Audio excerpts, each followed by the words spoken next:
Que a numismática e a cultura andam lado a lado, todos sabem. O que muitos não sabem é que personalidades retratadas em cédulas podem ter sido de alguma forma esquecidas pela história.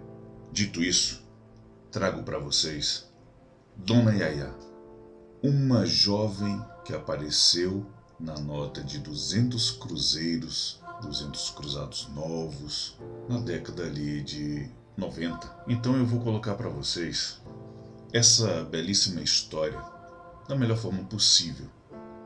Vamos contar algo sobre o belíssimo óleo sobre tela de Pedro Bruno. De fato, a alegoria icônica da cédula de 200 cruzeiros ou cruzados novos buscou homenagear o momento republicano e o artista, mas nem de longe buscou fazer justiça aos personagens que posaram para a feitura dessa belíssima arte. Essa cédula, como muitos gostam de chamar, é parte importante de muitos acervos notafílicos espalhados pelo Brasil. Lembrando que notafilia é a ciência que estuda o papel moeda. Mas não é somente na memória da numária brasileira que vive esse pedaço do passado. Vamos mostrar a história contada a partir de uma das mais belas alegorias já impressas no dinheiro brasileiro. Corria o ano de 1886, quando chegou à ponta do Imbuí, Niterói, Rio de Janeiro, na época um lugar totalmente deserto e sem vias de acesso, Flora Simas de Carvalho, uma jovenzinha vinda de Recife, Pernambuco, esta acompanhada de seu pai. No local se instalou e ajudou a fundar a aldeia de Imbuí. Dona Flora, como era conhecida, se casou com Francisco Bessa de Carvalho e tornou-se, com o passar dos anos, a matriarca da família Simas de Carvalho. Além da coragem e fé dispensados na fundação da aldeia de Imbuí, a história reservou para a família o legado deixado por Dona Flora, pois no local seus descendentes colhem os louros do esforço daquela jovem e hoje são maioria da população local. Em 1889 veio a maior das missões dadas a Dona Flora, aquela pequena jovem.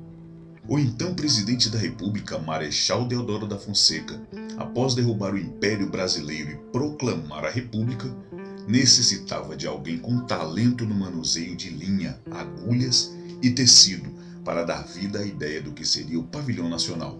Pelas mãos de uma jovem, seria confeccionada a primeira bandeira da República do Brasil. Dona Flora, de fato, foi convidada pelo Marechal Deodoro da Fonseca para tal missão, mas outros detalhes ainda mais pessoais abrilhantam a missão dessa jovem brasileira. Apelidada de Dona Yaya, pois contava com apenas 16 anos de idade e já era conhecida como excelente bordadeira no Rio de Janeiro, essa brasileira cumpriu com brilho e honra a importante missão que lhe foi dada, colocando seu nome e de sua família definitivamente na história do Brasil. A bandeira que foi bordada por Dona Yaya subiu ao mastro pela primeira vez em 19 de novembro de 1889, em frente ao Ministério da Guerra, hoje Palácio Duque de Caxias, fazendo parte atualmente do acervo do Museu Imperial, localizado em Petrópolis, Rio de Janeiro. Infelizmente, muitas personagens da história do Brasil são esquecidas pela maioria dos brasileiros. O trabalho árduo como historiador, numismata e notafilista e cientista político me fizeram perceber e querer resgatar essa história por meio de estudos e longas pesquisas, recolocando e recontando fatos de uma cultura e de uma história que já estava esquecida por todos os brasileiros.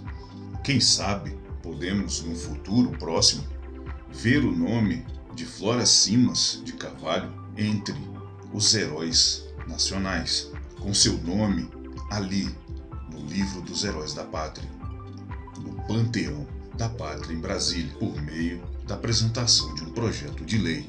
Enquanto isso não acontece, fica aqui a história, fica aqui o relato, fica aqui a declaração de que essa é uma das maiores brasileiras que nós temos em nosso país. Se você ainda não é inscrito no nosso canal, inscreva-se. Proclamação da República, dia 15 de novembro de 2021.